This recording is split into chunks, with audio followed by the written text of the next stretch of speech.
بسم اللہ الرحمن الرحیم وَأَنِ اعْبُدُونِي هَذَا صِرَاطٌ مستقیم، اور اب میری عبادت کرے، یہ کیا ہے؟ صراط مستقیم ہے۔ اب جو بھی بندوں کو عبادت خدا کی طرف بلاتے ہیں وہ کیا ہے؟ صراط مستقیم میں ہے۔ جو بھی انبیاء کی ساری کوششیں ہوتی، انبیاء نے کبھی نہیں کہا کہ آپ خدا مانو، نہیں، کیونکہ خدا پرستی انسان کے وجود میں ہے۔ جس طرح میں نے کہا نا، فطرت انسانی میں ہے، جبلت انسانی میں۔ خدا نے یہ، میں بھی اگر آج کل کے زمانے کا ایک اصطلاح استعمال کروں تو گویا یہ ایک ایسا سافٹ ویئر ہے جو پروردگار عالم نے پہلے انسان کے وجود میں انسٹال کیا ہے۔ ابھی کبھی کبھار اس سافٹ ویئر کو وائرس بھی لگ سکتے ہیں۔ فطرت انسانی میں ہے۔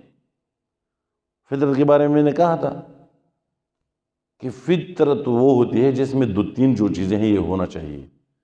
پہلے یہ کہ کبھی بھی ایسا زمانہ نہیں آنا چاہیے کہ جس میں یہ نہ ہو۔ محبت والدین یہ فطری چیز ہے۔ کبھی آپ نے دیکھا ہے کہ ایسا زمانہ ہو جس میں لوگ اپنے بچوں کے ساتھ محبت کے لیے کہیں اسکول میں جاتا ہو کہ میں کس طرح پھر مجھ میں یہ وہ ہے نہیں ہے، یا ایسا زمانہ آیا ہے جس میں بچوں نے، والدین نے بچوں کے ساتھ محبت نہیں کیا ہو؟ نہیں۔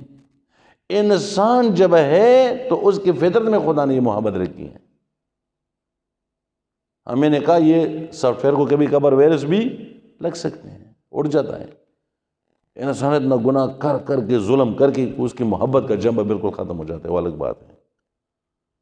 یا رسم و رسومات غالب آ جاتا ہے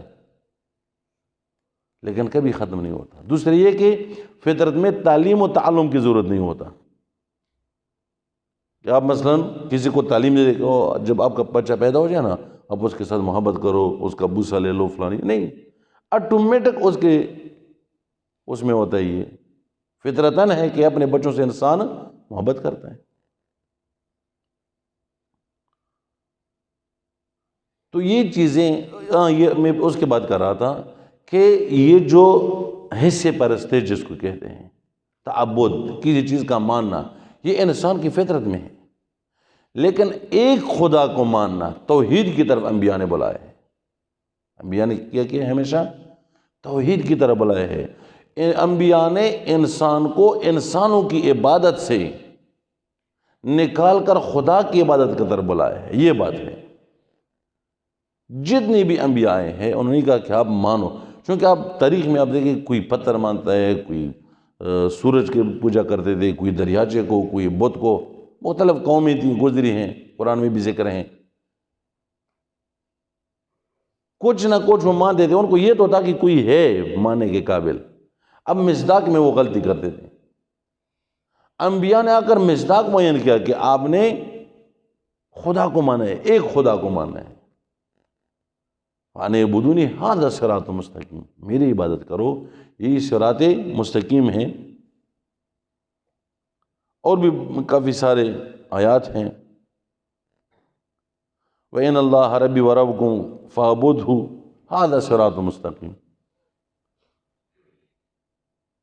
یہ خداوند متعال جو آپ کا بھی رب ہے، میرا بھی رب ہے، اسی کی عبادت کرو، یہی صراط مستقیم ہے۔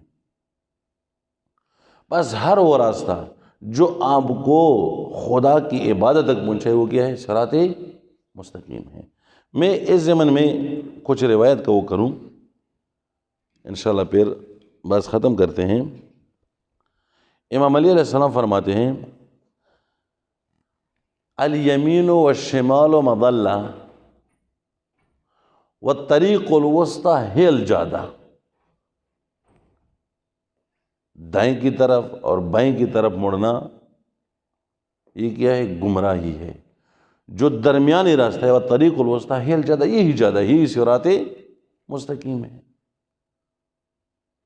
آج کل تو مختلف مکاتب فکر آئے ہیں، یہ کرو، وہ کرو، فلان کرو، لیکن امام علیہ السلام فرماتے ہیں کہ الصراط والطریق الوسطی ہی الجادہ، جو درمیانی راستہ ہے، جو نہ افراد کا شکار ہوتا ہے اور نہ تفرید کی، جو معقول راستہ ہے، جو فطرت کے ساتھ سازگار راستہ ہے، جو فطرت انسان کی، جو خدا نے ہمیں موئے وہ فطرت کے ساتھ بھی ہیں، وہ کبھی بھی غیر معقول نہیں ہو سکتا، چونکہ دین اسلام دین فطرت ہے۔ اور شیطان بھی کیا ادھر قسم کھاتا ہے، لَأَقْعُدَنَّ لَهُمْ صِرَاطَكَ الْمُسْتَقِيمَ، سورہ اعراف کی 16 نمبر آیت ہے، لَأَقْعُدَنَّ لَهُمْ، میں بیٹھوں گا صراطَكَ الْمُسْتَقِيمَ، ان کو گمراہ کرنے کے لیے میں صراط، آپ کی جو صراط مستقیم ہیں وہاں پر بیٹھوں گا، آپ کے بندوں کو گمراہ کروں گا۔ اب صراط مستقیم کے مختلف مصداق ہیں۔ اب روایت کے حوالے سے میں ایک روایت پڑھوں، جناب جابر بن عبداللہ انصاری سے روایت ہے، وہ ختمی مرتبہ حضرت محمد مصطفیٰ اللہم صلی علی محمد آل محمد عجل فرجہ، فرماتے ہیں رسول خدا سے کہ رسول خدا نے فرمایا، جابر بن عبداللہ انصاری عظیم القدر جلیل القدر صحابی تھے، فریقین کے درمیان یہ مسلم اور جلیل القدر صحابی سے مشہور ہے، ان اللہ جعل علی و ابناہ حجج اللہ علی خلقہ، ان اللہ جعل علی و ابناہ حجج اللہ علی خلقہ۔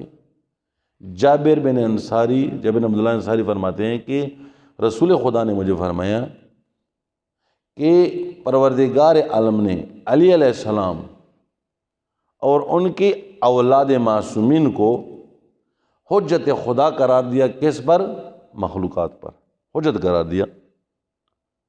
وَهُمْ أَبْوَابُ الْعِلْمِ فِي أُمَّتِي، اور یہی علی علیہ السلام اور ان کی اولاد معصومین البتہ یہ باب اللہ ہے، ابواب اللہ ہے، علم کے دروازے ہیں میری امت میں۔ اور وہ حدیث تو یاد ہوگا ضرور، علی علیہ السلام پیغمبر خدا کا، انا مدینۃ العلم وعلی بابها، یہ تو مشہور ہے، میں علم کا شہر ہوں اور علی اس کا دروازہ ہے۔ یہاں پر وہی رسول خدا اپنے مبارک زبان وحی سے فرماتے ہیں، وَهُمْ أَبْوَابُ الْعِلْمِ فِي أُمَّتِي، یہ جو مولا علی علیہ السلام اور ان کی جو اولاد معصومین ہے یہ علم کے دروازے ہیں میری امت میں۔ من اہتدی بہم ہدی الی صراط مستقیم، جنہوں نے بھی اس کے ذریعے ہدایت پائی وہ انہوں نے صراط مستقیم کی طرف ہدایت فرمائی۔ جو بھی ان علم کے دروازوں کے ذریعے سے ہدایت کی طرف آ گیا وہ ان کی ہدایت صراط مستقیم کی طرف ہوگی۔ اب ادھر صراط مستقیم سے مراد وہی ایم اطہار ہے۔ ایک اور حدیث ابن عباس، یہ بھی متفقن علیہ راوی ہے، سب مسلمانوں کو قبول کرتے ہیں، فرماتے ہیں کہ ایک دفعہ رسول خدا نے محمد علیہ السلام کو فرمایا، انت طریق الواضح وانت الصراط المستقیم وانت یسوب المؤمنین، اے علی تم روشن راستہ ہو، آپ روشن راستہ آپ ہی ہیں، اور صراط مستقیم آپ ہی ہیں، اور مومنین کا یسوب المؤمنین آپ ہے۔ یسوب کا میں نے معنی کیا، یسوب وہی جو شاہد مکی کا جو ملکہ ہے جن کی وہ حفاظت کرتا ہے، وہی کیا ہے؟ آپ یسوب المؤمنین ہے، آپ مومنین کے لیے کیا ہے؟ یسوب ہے۔ یسوب الدین بھی کہا گیا مولا امیر المومنین۔ بس رسول خدا کی مبارک زبان کی روح سے اگر ہم دیکھیں تو امیر المومنین صراط مستقیم ہے، اور شیطان قسم کھایا ہے کہ میں اے پروردگار میں آپ کے صراط مستقیم پر بیٹھ کر لوگوں کو گمراہ کروں گا۔ اس نے بہت سارے سے مولا علی علیہ السلام سے انہوں نے کیا کنارہ کش کیا، آل محمد و آل علی سے لوگوں کا بغض اور کینے پر آمادہ کیا۔ شیطان نے بہت سارے بندوں کو اسی صراط مستقیم سے، اسی ابواب العلم فی امتی سے گمراہ کر کے اپنا مقصد پورا کیا۔ پس جو بھی چاہتا ہے کہ صراط مستقیم پر آئے تو وہ علی اور ان کے معصوم اولاد کی طرف ان کو رجوع کرنا چاہیے۔